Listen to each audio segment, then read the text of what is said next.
Hey guys, how's it going? Welcome to my video. All right, so I'm gonna give you guys a fix, not necessarily a quick fix on a no crank. No, it's a crank no start issue. All right, it's a crank no start issue, and it's not necessarily a quick fix. You're gonna have to do some work to actually change out this part, but I'm gonna give you the symptoms of this particular situation. So basically, the car was running fine for most of the day. The other day, parked it, and then the next morning it wouldn't run. It would crank, but it wouldn't start. I did the usual tests.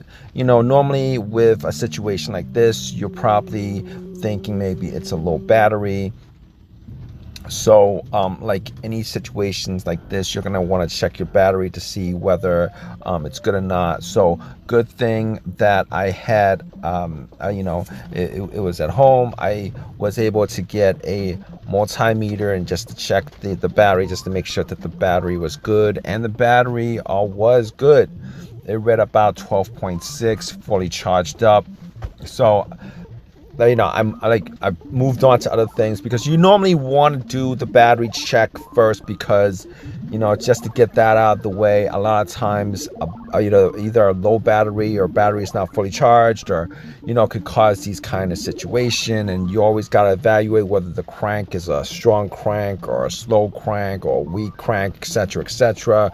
But if you're around this, but if you had these situations happen, you kind of know what to look for. Regardless, the battery was good. Just made sure that the terminals, the cables on the battery terminals were clean and were tight, and they were clean and they were tight. Also, the negative wire was fully connected to the frame of the vehicle, so I didn't have any kind of issues with that. So I was thinking that it could be other things besides whatever that might be electrical. It could be maybe the maybe a fuel issue. Maybe the fuel pump wasn't working for whatever reason. It could be a fuel filter that was clogged. So I had to do a little check on that. Um, you know, uh, Took a fuse tester and tested out all the fuses. All the fuses were good. There was not a single blown fuse in the fuse box. And I didn't test the relay. I didn't test the relays because it's very, very, very difficult to test the relays. But I was able to I was able to get a pretty good diagnosis of what the real problem was. Seeing as how if you guys have the situation, there's like so many different things that could cause a crank no start situation. It could be maybe the key fob, the battery and key fob, maybe it's not reading the key, etc., etc. I've had videos where I actually did do some tests on that, and if you guys have an issue where you might think that it's the key fob that may have a really bad battery or something like that, you could always use the key fob to put it on the push start, and even if it was dead, the push start itself puts out enough of static electricity onto the key fob to start the vehicle. But that wasn't the cause of it. I mean, everything else worked without a problem. All the lights came on. So basically, with this situation, I really wanted a quick fix to this. And I really didn't notice anything with the with a check engine light or anything like that. Haven't had a code in the ECU with the car for like the longest time. Last time I had a code was for it was probably for like an O2 sensor or something like that. But just to be sure, you guys have an OBD2, definitely it'll help you out. I plugged in the OBD2 and see if any codes came up, and I think the code that pulled up was a PO 335 or something like that. So yeah, basically I believe the code was a PO 335, and that was the code for the crankshaft sensor. And I'll tell you guys what, you know, diagnosing crank no start and no crank no start, you know, if you guys haven't had this situation happen, if you guys aren't, I guess, mechanically inclined, if you guys are doing this on your own, it's very difficult to figure out, going through the steps to figure out, you know, what exactly is causing the situation, because it could be a couple of things that's causing the situation. But if you guys have an OBD2 scanner, it makes it a lot easier, and a bad crankshaft position sensor will definitely cause a crank no start issue. Sometimes it'll start up, sometimes it won't start up, especially if maybe there's some wiring issues, a short, or maybe, you know, the sensor itself is bad in general.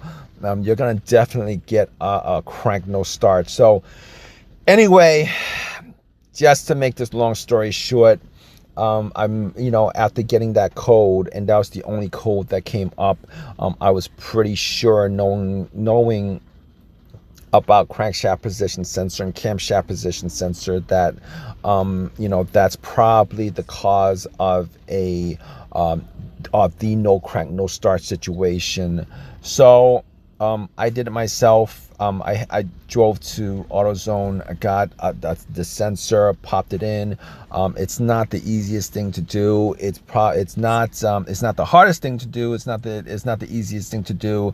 It's not like changing your battery.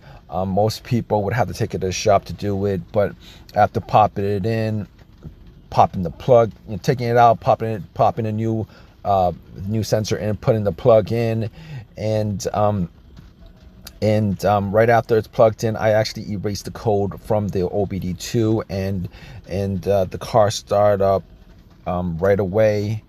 Haven't had any issues since.